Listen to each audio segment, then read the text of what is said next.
안녕하세요. 이번 시간에는 여러 가지 원소를 원소 기호로 나타내는 것에 대해 같이 한번 살펴보도록 하겠습니다. 자, 먼저 탐구를 보면 과학자들이 사용한 원소 기호에 관한 읽기 자료 4가지가 제공되는데요. 읽기 자료 1번부터 같이 한번 빠르게 읽어보도록 하겠습니다. 물질을 기호로 나타내는 일은 예로부터 행해졌는데 금속 7원소를 7가지 별에 비유하여 기호로 나타내는 것은 매우 오래전의 일로 고대 이집트인은 이미 이 기호를 써왔으며 이들 기호는 어느 정도의 변화는 있었지만 중세 연금술에 이르기까지 상당히 오래 쓰여졌다. 읽기 자료 2번. 연금술은 고대 이집트에서 시작되어 아라비아를 거쳐 중세 유럽에 전해진 원시적 화학기술이다. 구리, 납, 주석 등으로 금, 은의 귀금속을 제조하고 나아가 늙지 않는 약을 만들려고 한 화학기술이다. 고대 이집트의 야금술과 그리스 철학의 원소 사상이 결합되어 생겼다. 근대 화학이 성립하기 이전까지 1000년 이상 계속되었다. 연금술사가 활동하던 중세시대에는 발견한 원소의 수가 많지 않았기 때문에 원소를 그림으로 나타내었다. 읽기 자료 3번.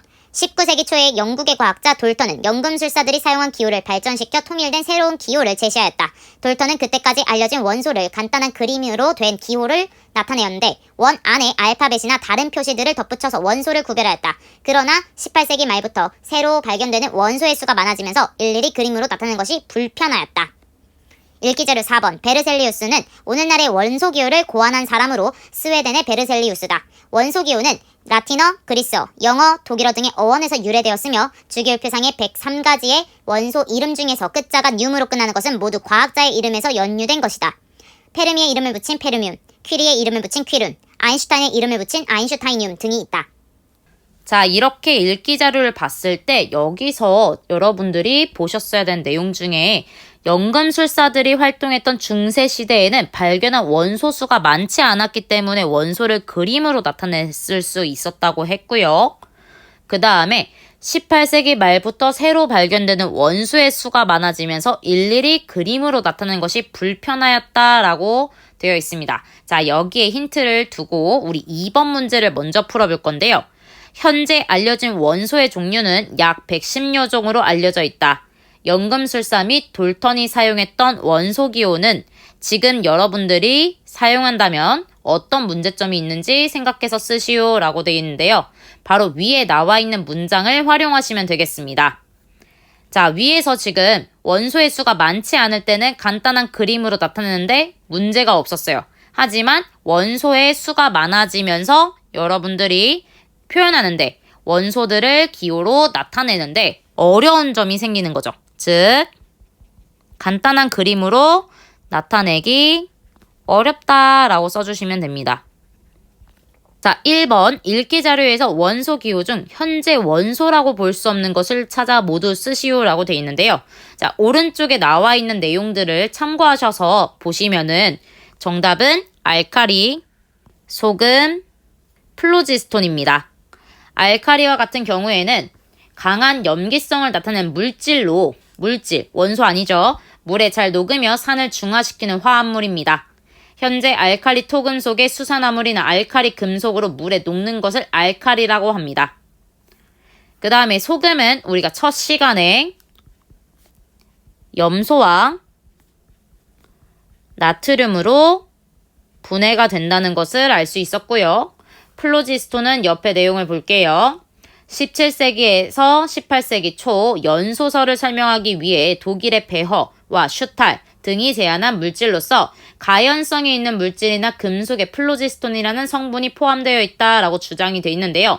자, 주장한 거였지 실제로 존재하는 물질은 아닙니다. 가정이에요, 가정. 그렇기 때문에 정답은 알칼리, 소금, 플로지스톤입니다. 자, 그래서 이를 바탕으로 해서 우리가 현대에 제시된 베르셀리우스가 제시한 원소 기호를 나타내는 방법을 배워볼 건데요.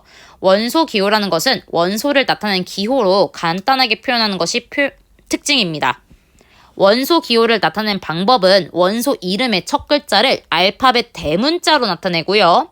만약에 첫 글자가 같은 경우에는 중간 글자 중 하나를 택하여 첫 글자 다음에 소문자로 나타냅니다. 자, 여기서 원소 이름을 채택하는 것은 바로 아래에 나와 있는데요. 철, 금, 구리와 같이 오래전부터 알려진 원소는 라틴어나 그리스어로 된 원소 이름을 사용하고요. 최근에 알려진 원소는 영어나 독일어로 된 원소 이름을 이용하여 나타냅니다. 자, 그러면 탄소부터 보도록 할게요. 탄소는 지금 카본인데 앞에 있는 첫 글자를 따서 라지 C라고 적어주고 구리도 마찬가지로 앞에 있는 첫 글자를 따서 라지 C라고 적혀주는데요. 자, 이러면 탄소랑 구리랑 구별이 어렵죠. 따라서 C 다음에 있는 U를 가져다가 그대로 소문자로 써줍니다. 그래서 탄소는 원소 기호는 C이고 구리는 CU입니다. 자, 마찬가지로 은과 금을 볼 건데요. 은과 금은 오래전부터 사용했기 때문에 라틴어의 이름을 가져다 씁니다. 자, 맨 앞에 있는 라지 A를 그대로 가져다가 쓰는데요. 이렇게 되면은 구별하기 어렵죠.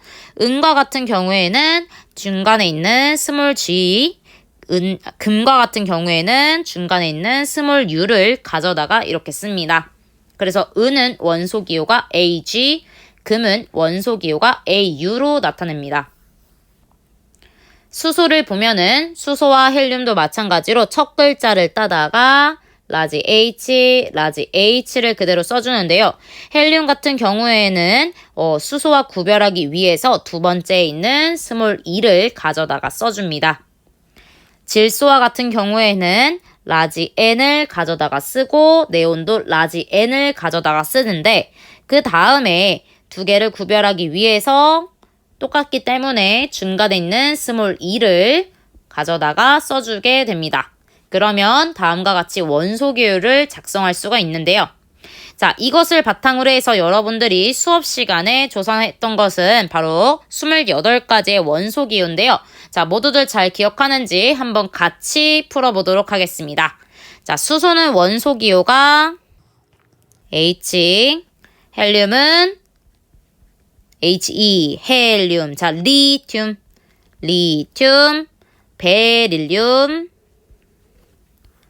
등소, 탄소, 질소, 산소, 플로린, 네온. 자, 선생님이 질문하면은 여러분들이 답을 어떻게 해야 된다고요? 네온. 알겠죠? 자, 그 다음에 나트륨, 마그네슘, 알루미늄, 규소입니다. 자, 오른쪽으로 넘어가서 다시 E는 사람 생각해서 P, 황은 S, 염소, 아르곤, 칼륨, 칼슘,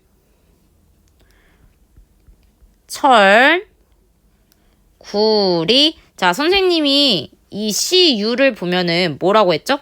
앞으로 이제 CU 편의점을 보면은 구리 편의점. 그 다음에 구리시를 보면 CUC라고 이렇게 바꿔서 기억하라고 했었습니다. 자, 그 다음에 아연,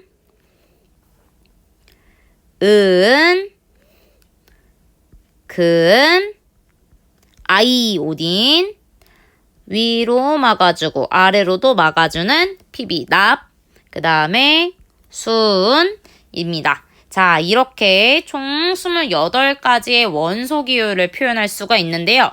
자, 이렇게 원소 기호를 사용함으로써 편리한 점, 즉 장점이 무엇이 있을까요? 자, 옆에 봐주시면 선생님이 적어놨는데요.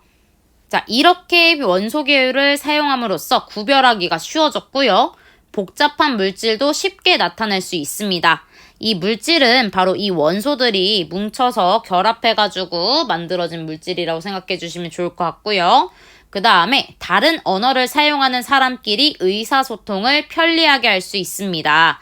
즉, 선생님이 이탈리아 친구랑 과학계에서 같이 원소를 얘기할 때 원소 기호를 사용해도 충분히 의사소통을 할 수 있다는 말입니다. 알겠죠? 자, 그럼 여기까지 원소 기호를 배워봤는데요. 자, 다음 시간에는 이 원소 기호 이후에 원자에 대해서 배워보도록 하겠습니다. 물질을 이루는 기본 입자인 원자를 배우고 이후에 분자 때 다시 이 원소 기호를 활용해 보도록 하겠습니다. 자, 그러면 다음 시간에 만나요. 안녕!